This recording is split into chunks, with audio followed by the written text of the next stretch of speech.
done this twice, I think. This might be my third time ever doing this, and now I'll never buy garlic again.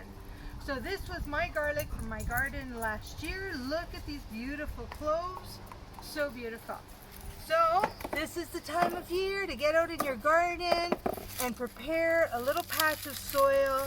Each clove of garlic is going to create its own little bulb. Look at that. Isn't this beautiful? If you have to, buy Ontario garlic, but better yet, plant your own. I'll show you how. Thanks to my husband who rototilled this corner of the garden. It's ready for the planting. I'm just using a stick here. You can use the back end of a broom handle. And I'm just going down maybe 3 to 4 inches, maybe 6 inches apart. And I think this year we might try to plant about 100 cloves.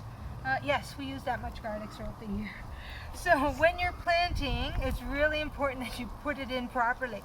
So this flat end here goes down and the tip is going up. So I'm just going to put it in there and fill up my little row here. Remember, that's 100 cloves, that's 100 bulbs of garlic.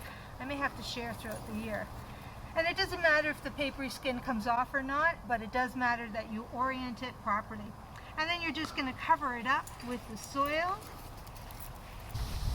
Planting now in early November gives the garlic a chance to acclimatize to the cold winter that's about to come up, and that really helps to produce a hardier bulb of garlic with the cloves that'll be really nice and big and tasty.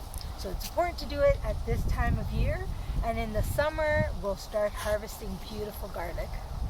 If you have pets, make sure they don't trample over this area, and we're all set. In the spring, you'll start seeing them sprout, and I'll show you the next step maybe later on in the season.